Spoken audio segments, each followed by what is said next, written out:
Alright, so I reviewed all 4 seasons. This is it. The final series review, the final conclusion of my journey of the rewatch of Legend of Korra. This is everything I have. I'm going to throw it all out. I don't think I'm really going to look at my laptop. I'm just going to give you all at once. And we're going to jump into it because why hold it up anymore? Avatar State, yip yip. What's up world? Welcome to another episode of Movie Breakdowns. I'm your host, Ali Zakka.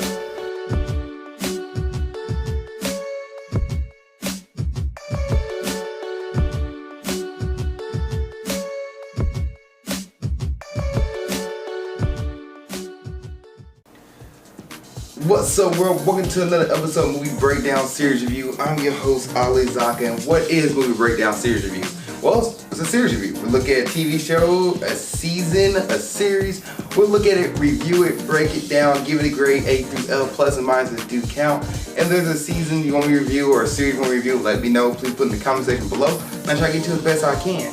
Also have a Patreon, it's Ali Zakka, Patreon/Ali Zakka. And on that Patreon, you get movie reviews and TV show reviews for that come out on Facebook and YouTube. You get first thoughts on stuff. You get first come, first serve. You can make a request on there. If you're paying for it, I jump to it as quickly as I can. There's no ifs, ands, or buts. Get it out on YouTube or Facebook like that. Also, you get trailer reaction, trailer reviews, a bunch of other things. Now, let's get into this complete review of Legend of Korra. Overall, I enjoyed this series. I love this series. I enjoyed it. It is pretty much different from the last Airbender, Avatar Last Airbender, but at the same time it pays homage to it and gives it respect. Every season is always something that's going to take you back to the last Airbender, no matter, not the movie, but the TV show. No matter if you try to get away as best you can. If you try to go to a whole nother section in this world of Avatar, you get drawn right back into the last Airbender. Iroh's in 2 seasons, Zuko's in a season, Topha's in a season, Katara's in a season, Aang appears, like he appears in 2 seasons. Everything that you try to get away from comes back. The swamp comes back. The library comes back. Misty Oasis, it comes back. What else shows up in this season that you're like, man, I thought we got away from that, and it also comes back. Like, it's a lot of stuff that comes back, and the show makes sure you get all that. Now, my favorite season of this series, season 3, and I explained why to high heavens in my review of season 3, because it was one that was fleshed out really well. It's the one season that the stories all made sense. It was complete, concise, because the other seasons besides season 4, which had some good seasons, but also had like a down episode because reasons, and they just needed to throw an episode out there to make 13 episodes, was like really just all over the place. The first half of their seasons was all over the place and didn't really know how they wanted to really write it out. I said that season 1 should have been the ending of Korra. That should have been it. Just one season to experience a new Avatar and open up a new world. But they got 3 other seasons remaining. And apparently season 1 and season 2 would have been the last 2 seasons, but Nickelodeon wanted 4 seasons. And production issues happened and the show got really messed up and the audience of it dropped off, and they actually put it on, like season 4 came out on the internet only. So I get the production issues for this whole season, for this whole series and stuff like that. But the creators, D and K, because I don't want to like mess their names up again, it's like, what is it, DiMartino, and then like, what's the other guy's name? It's like Katzneko? Something like that. I mess their names up every time, but I call them D and K. Those guys, they really wanted to make this season and really show different things in the world of Korra, or the world of Avatar. And there's times they did, and there's times it's like, they didn't.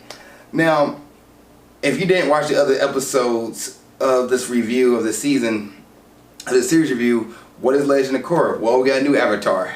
It's 70 years has gone by. Aang is dead. You got a new Avatar, and well, I guess 70 years since the 100-Year War ended. Korra's around. Aang has kids, and Korra's pretty much learning how to become an avatar. She already has earthbending, firebending, waterbending right off the bat. Now she didn't need to learn earthbending in the first season. She finally was able to learn it. She finally unlocked the avatar state, and then every season after that, it was always some issue because of chain reaction. In season 4, they always remind you of the other episodes in the other season, like Ahmad. He comes back in season 4 as a reminder of what he was standing for, which his season was about equality. He was a guy who was trying to get rid of benders because he believed that benders was holding down non-benders, and he wanted equality, but he was going about it the wrong way. Season 2 was about the spirits. You had a guy who wanted to unlock the spirit worlds. He believed the human world and the spirit world should be together, and he went about it the wrong way. Season 3 is about change. He had a guy who didn't want government. He wanted to bring it down because he believed government put people down and let people be free.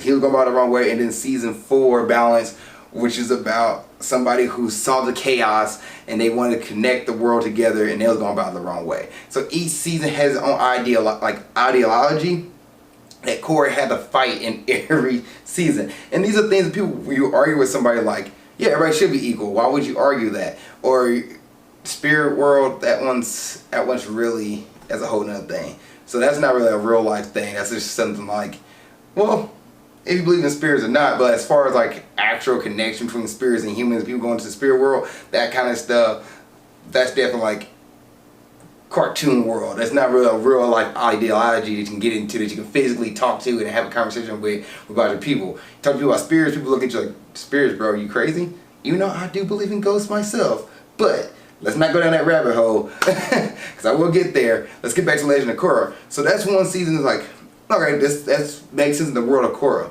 But then you have anarchy and government, and how like some people argue that government shouldn't put people down, and government should let people be free and stuff like that. So yeah, that whole conversation, that's a conversation people will have and stuff like that. Well, how much is too much control for the government? How much is too little involvement from the government? Stuff like that.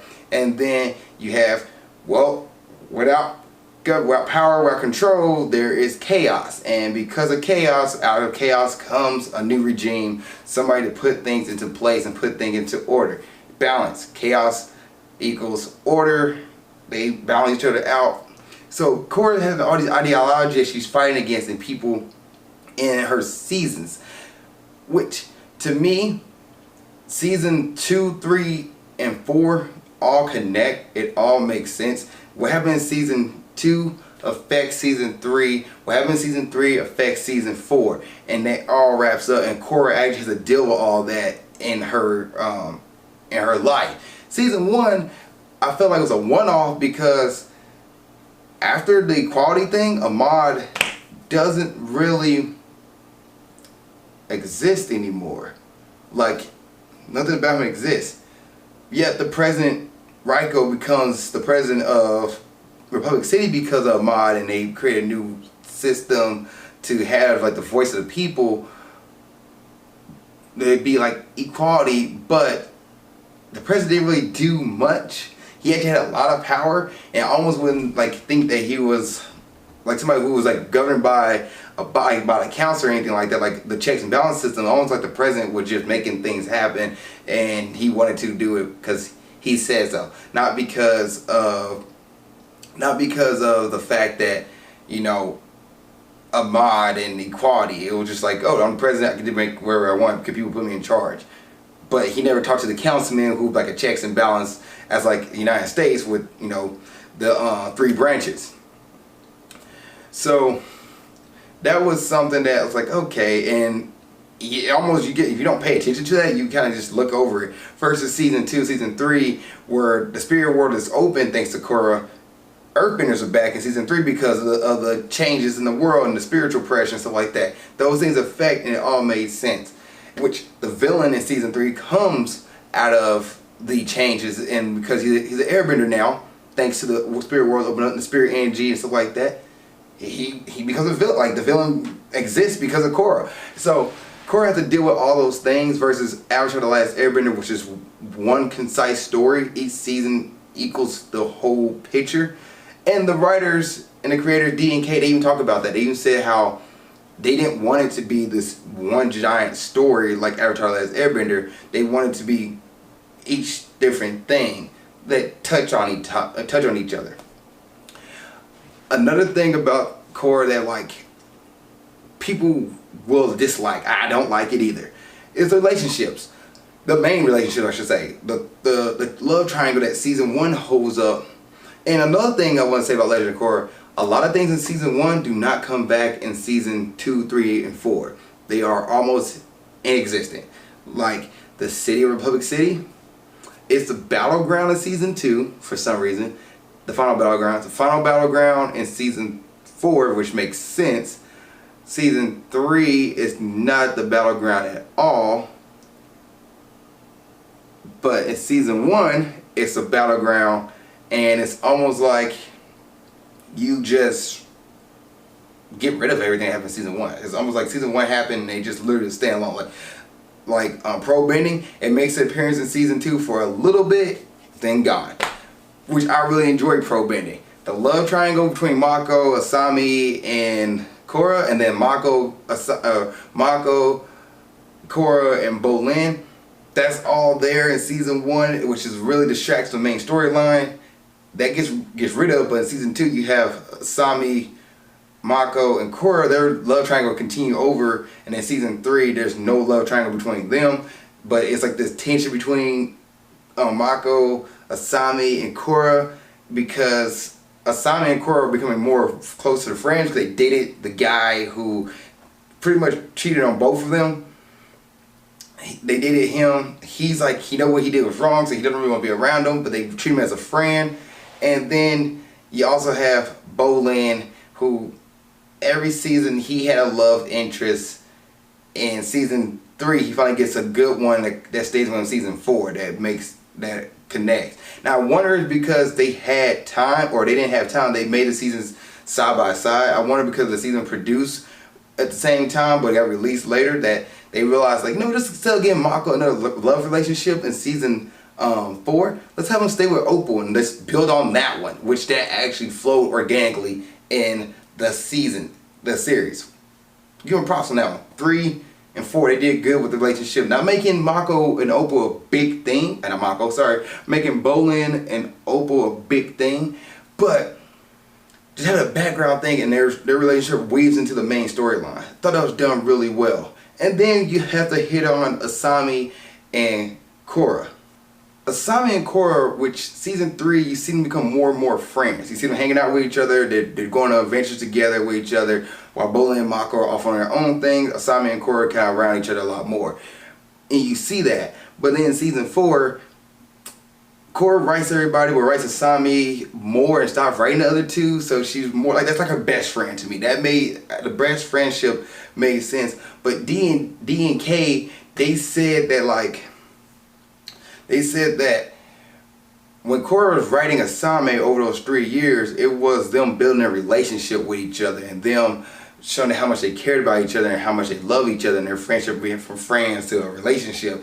And that was showed out in them writing each other, and then at the end of season 4, have them holding hands and then look at each other like they're about to kiss at the end of the season, was like them solidifying like, yo, they're a couple, guys. They're a couple, no question. And D and K had to tell you that in their commentary. When I was watching it, I was like, I feel like they just threw that in there because, you know, they wanted to, and or because they, you know, they want to make a statement and show representation for the LGBT community. However, is it LGBTQ community? Sorry, guys. However, I felt like it wasn't earned. It wasn't earned. The relationship between the two of them should have been more forefront. I get because Nickelodeon was hovering over them and didn't let them really express that much stuff, but there's ways you could have done a better job showing that, you know, Korra and Asami are actual couple. Maybe them holding each other's hand a lot more, maybe them hugging each other a little longer, or maybe them looking at each other's face a little longer, more. There's a way you can show this tension between two people without actually having them touch. Anime does it all the time. There's a way they could have done this one, and they didn't. They just kind of threw it there at the end, like, oh, let's have them hold hands at the end, and then have them look at each other. Yeah, couple. That's not how that works. I don't like that. I didn't like that. I wasn't a fan of that. But I get the, like, good for them for trying, good for them for setting that up. You know, more representation, different walks of life, and for anybody who's dealing with things, anybody who's like, you know, want to express themselves like that. It's cool seeing characters that are more like you, and that was awesome for them for doing that. Like for me being a black guy and seeing Black Panther and seeing Static Shock and seeing the Green Lantern as a kid was like, yo, you know, there's black superheroes for me, and so I can't imagine how that must feel for somebody who is gay or who's bi, and they get to see a character who is just like them, but, you know, not being ridiculed, not being bullied for being gay or for being bi, but somebody who just like, oh, this is a cool character who has a good story, and finally, you know, I get good representation in a TV show. You know, more power. I give them the green light for doing that. You know, that was the prop for doing that and for adding that, but at the same time, do it better. You know, just don't throw it in there because we gotta throw this in there. Like, I feel like there's a sense of pandering to a crowd when you do that, because, oh look, we have the black character here. Oh look, we have the gay character here. Oh look, we have the Asian character here. Representation, guys, representation. That's not how that's supposed to be. And to me, it still bothers me even watching the rewatch after all these years. But let me get off of that train, because I will be on that one for years to come. And I get, because Nickelodeon and because of this, but there's other ways you can write that story to me that show them a little more of a relationship besides just two friends that are just hanging out. You know, there's other things you could have done. But hey, I'm not in the war room. I didn't write the show, so, you know, their hands are tired. I get that, but there's other things you could have done. Other things. And every time I watch it back, and I was literally trying to look for it too. Cause that's something when I heard them say that, and they was like, this is how it is led up, I was really trying to find that answer and find like how we got there. And I couldn't find it. And I watched it again, and I was like, Asami cries in her friend's arms.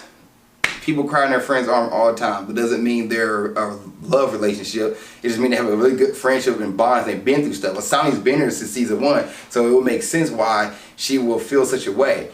Also, Korra wasn't the person who betrayed her heart and have her heart broken like Mako did. So she couldn't. There's no way she can confess to Mako like she could to, you know, Korra. So, you know, why that can just be a friendship? Once again, look at this character, guys. We have a gay character. Like, and I might get ridiculed for, you know, for doing that, but at the same time, it's just like, you could have done it better. Once again, I get it. Nickelodeon's over them, but you could have done it better. And I know there's another story out there that goes into it more, that I think they went off it and went to more, but that is something that I might have to read and see like how they really handle that with them doing the writing and stuff like that, because I'm curious how the storyline plays out. So I might go look at that after this review. But now back to the other part of the series. Besides the relationship and love triangle, love relationship and romances, you also have family drama. A lot of the seasons, all 4 actually, are about family drama. You have Amon and Tarlok in season 1, Tarok and Ulak in season 2. You have Sue and Lin in season 3, and then you have the Beifong family fight amongst each other with Batara Jr. and Corvera.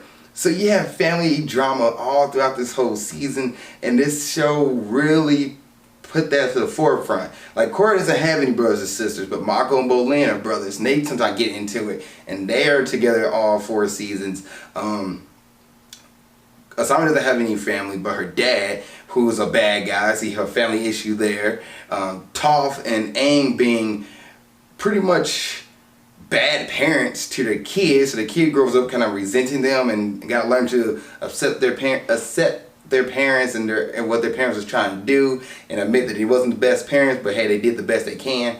There's a lot of family drama in this series that I didn't expect to really like notice again. And I noticed, it's like, man, there's a lot of family issue in this show, and it shows, I guess, how families can fight at the end of the day but still like each other, or some families just fight and they just don't get along again. I don't know, but there's a lot of family drama in this series, and almost every episode had to be around a family issue. It wasn't just like a normal, oh, this is a bad guy out of nowhere, and even in season 3, when you have a bad guy out of nowhere, you still have family drama. Season 2, you have Tenzin and his family, his brothers and sisters, Aang's kids, Bumi and Kaya. You had that drama. You also had Korra literally fighting her uncle, who is the king of the Northern Water Tribe, or the prime minister, whatever we call the Northern Water Tribe, fighting him. He's a bad guy. Like, you just have all this different stuff with families. And I was like, man, we're just a normal person who is not related to anybody and just try to fight people, and there's no family drama. But I guess they felt like family drama would bring the show together. I don't know. But there's a lot of family drama in it. Now, the artwork and the character design and the music in this show is phenomenal. It is great across the board in all 4 seasons. I didn't really notice any bad artwork. I loved it all. As far as art and designs, now the 3D animation, when they tried 3D animation and went for 2D, then you got a little messy. Like, it wasn't as bad in season 1, but season 4, the mechas and the robots was really out there, and it was like, ooh, it stands out a lot. But season 1, it was really good. Season 2, season 3, don't really know much of the like different 3D animations, but you can see when like the screen changes or the mood changes or like the angles changes. Like, for example, Zakka versus Korra, and they're flying all over the place. That animation was great. And then Wang, sorry, not Wang, but Wan, the first Avatar in the beginnings in season 1 and 2, which by the way are the best episodes of the whole series. That artwork, and went back to the more traditional Japanese style and the old school art. That was pretty cool, and that artwork is done really well. And the CG animation with that, computer animation with that, was done really well. But it was like 2D computer animation. It was really nice. It was really nice. And that season, that series, or those 2 episodes of that season was done really well. The beginnings episode of the very first Avatar, that were probably the best episodes of the whole series, to be honest. Done really well. And speaking of which, season 2, I actually, in my reviews, you watch each one, I think storyline wise, season 2 is not the best storyline wise, but it's like everything else, as far as like as a complete season, season 3 is the best season of the series. It's a complete season. Season 2 has the worst story of the series. Season 1 is like it's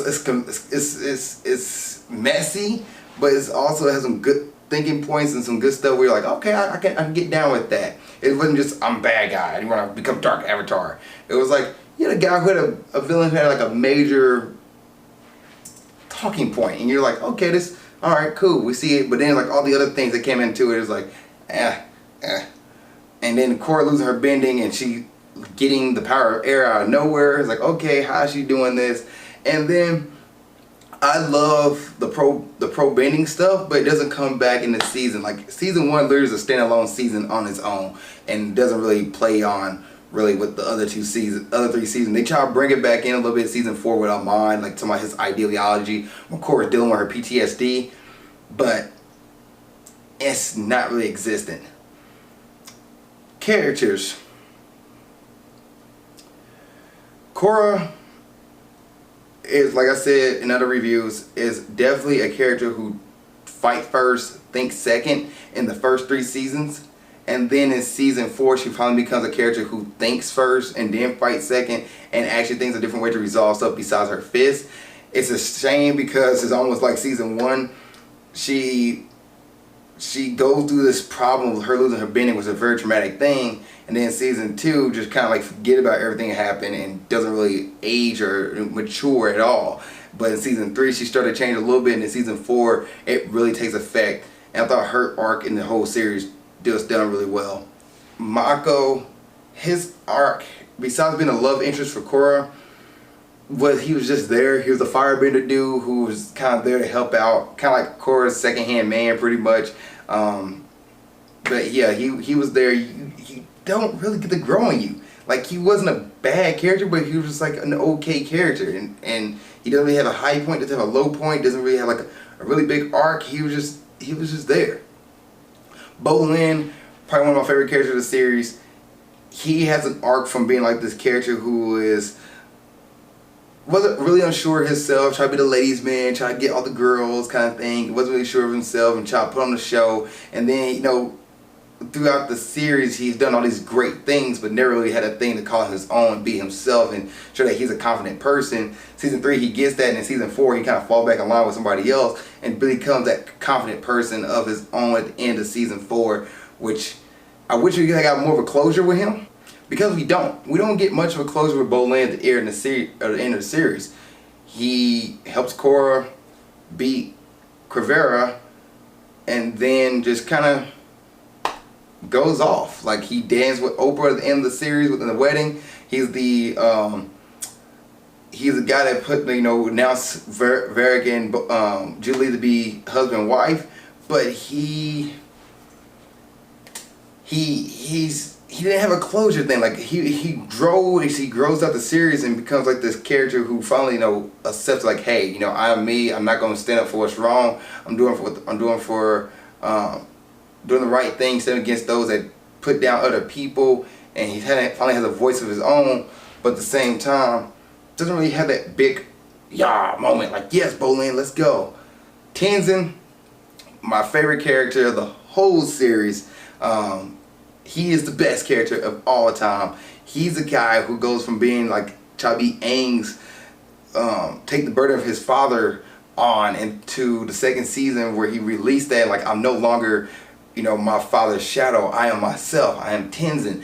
And then season 3, he was able to bring back the Air Nation, and you can see that the joy and the vision that he wanted to do. And he's finally, like, kind of, in a sense, living up to his father's vision. And in season 4, he's there. He's more of a side character, but his arc was done so well in this whole series. Freaking love it. Asami, like I said, she's there too. She's there the whole season, the whole series. Gets crapped on a lot, but don't really have much of an arc. You have her dad in season 1. And then season 4, her dad comes back, and that's the only attachment you really care about. But other than that, she's part of this love triangle with Korra, Mako, and there again the second season and third season, she's just there as a friend. She's there, like Mako. She's there, and she's not a bad character. She's just there. Like, Mako and Asami are just there. They're just probably interacting, give Korra a romance thing, like Mass Effect. They're romance options. And then you have Lin Beifong, who is great. She actually has an arc in season 1 where her and Korra finally, you know, get along, and then season 3, her arc with her and her family and the Beifong, and then season 4. So she goes away in season 2 but comes back in season 3 and has this arc with her family. Sue Beifong, her sister, great character, no problem. And then the villains, Amon, he was good for season 1. I enjoyed him. I enjoyed his character, and I want to see more of him. And unfortunately, he doesn't stay around. Then you have Uralak, who is the worst villain of the whole series, even Avatar: Last Airbender. I'm gonna become the Dark Avatar, which makes me think, how come there's no more Dark Avatar? If he merged with Vatu and got killed, then there should be another Dark Avatar rising, which you could have got that in a future episode of Legend of Korra, maybe like future years, and there's a Dark Avatar, you know, that would have been interesting. take on it all. We're gonna go that route. They did that. They introduced a dark avatar, so I'm pretty sure the same process is gonna happen with Ulak being the first one. Like that's not gonna be a done deal. They're gonna be a like reverse Flash and Flash, or Zoom and Flash. There'll be dark avatar and avatar. So I'm actually looking forward to that. And I wish they would have do that or explore on that more, but they didn't. It's cool. Then you have Zahir, who's the best villain of all time, best of all series. Who he is. The Red Lotus, by the way, is probably one of the coolest villain team in Avatar: The Last Airbender. A team that I really want to expand more on, because each one of them had their own little quips and quirks and talking points that made you kind of get attached to them a little bit for those instances they was on screen and then they get removed. I really wanted more backstory on them, because they didn't seem like bad people. They just seemed like they had the ideal, and they wanted to put the ideals to the forefront, and they believed that Korra, the Avatar, was going to stop them from taking over and making anarchy. I want to know how they became that way and what made them change. That would have been pretty cool. But Zahir is probably one of the best characters, and his ideology and his talking points and the way he handled himself. Like, it would have been cool to see him and Korra team up in season 4 against Kravera, because Kravera was the one thing that Zahir didn't want, and because of Zahir is what got created. That is so cool. I wish we got that more. That'd been kind of a cool piece to see Zahir versus Kravera. And maybe Kravera beat Zahir to show that chaos needs to be put down by order. That'd been even awesome. And then Kravera, once again, another good villain, another good antagonist who wasn't really a bad person, believed what she was doing was right, and it made you show. This show showed you that not everything's black and white. Besides season 2, it's a little bit mix of everything. I was cool with that. Let me see. Sami, Sue, Lin. I guess I could talk about the main things like Avatar. There's a lot of, like I said, a lot of homage back to Avatar: The Last Airbender. Aang is in here, Toph is in here, Sokka's in here, Katara's in here, Zuko's in there. It's a lot of throwbacks, and every time Iroh's back, and every time you wanted to get rid of Avatar: The Last Airbender, you got wrapped back into it. So there's a lot of that. But is there anything else I want to talk about? Nah, I think that's it. I think that's pretty much wraps up my main talking points and the main things of Legend of Korra. Like, if you enjoy Avatar: The Last Airbender, you will enjoy this show. Heck, you might not, actually. There's a lot of people who compare this to the Avatar: The Last Airbender, and they get upset when they compare the two, but you can't really compare the two, even though the show itself keeps reminding you that the first Avatar: The Last Airbender exists. You can't really compare them. And so try your hardest when you watch this series not to put the two together, because you will be disappointed when you watch Legend of Korra and thinking you're going to get pretty much part 2 of Avatar: The Last Airbender and get something completely different. Because Legend of Korra is completely different. And I do applaud them for trying to be different and not just give you the same thing over again. But should you watch this series? Yes, definitely watch this series. You might have some high points, might have some low points. Heck, I did. The stuff I blacked out on the rewatch, and I watched it again. I was like, oh, that did happen. And the stuff I remember, like, okay, that was great. Alright, grading time. I'm going to grade Legend of Korra, the complete series, a B+. If you go back and do the math, book 1 of Korra, Air, was a B+, which is 88, 89%. Book 2 for me was a B, which was an 85%. Book 3 is an A, which is 95%. And book 4 is a B- because of production, so like that, which is an 80%. You know, add it all together, divided by 4, you get about 87, 88, B+. So that's what it is. Well, thank you guys for watching this episode of Movie Breakdown Series Review. Sorry for a little bit of rant there. I'm a big sucker for a good storyline out, and things make sense when it happens and doesn't just happen right off the bat, like the ending of this series, which just happens right off the bat, and you're just like, where did that come from? I didn't see that come up, and now I got a question to show. If I had to question a relationship, I don't want to do that. I want to be like saying like, okay, this is pretty cool that Korra and Sami are in a relationship. Awesome. I don't want to be like, are they a thing? Did I have to go listen to it? Listen to the commentary. And that's why season 4 kind of gives a bad rep for me. But other than that, like, well, it's one of the things actually. The ending was something really, storyline. And a lot of, matter of fact, I'm doing my review here. That is probably the main thing wrong with Korra. It's the storyline.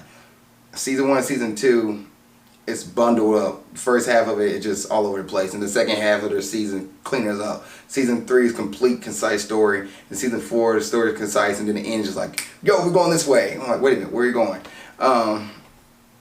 And I get it, production value, stuff like that. But as far as the storyline probably one of some of the toughest parts of the show to watch through, but also some of the strongest stuff in the show to watch too. And the animation and the character design is one of the great stuff. And the music is great, and the action scenes are great. But the storyline, yeah, it's off and on, but everything else is great. And I think the B+ that I give Legend of Korra's complete series is very well deserved. Thank you guys for watching this episode, movie breakdown, series reviews. What did you guys think? Please put it in the comment section below. Thank you guys so much. See y'all next episode, and keep being awesome. Thank you guys for watching this episode. I really appreciate it. Please like, share, comment, subscribe. Also, you want to see what else I'm doing in my normal life and other things that's going on, please follow me on Instagram at Ali_Zakka. I'll put it right here around my face. Yep, right there. Also, if you want more episode of movie breakdowns or grind towards success or whatever it is I'm doing on YouTube, you know what? Follow my page right here, like I said before, the little comment thing right there, And then you can watch the last episode of movie breakdowns right here, and watch the last episode of Grind Towards Success right there. Other than that, thank you guys so much. I really appreciate y'all. See y'all next time. Keep being awesome.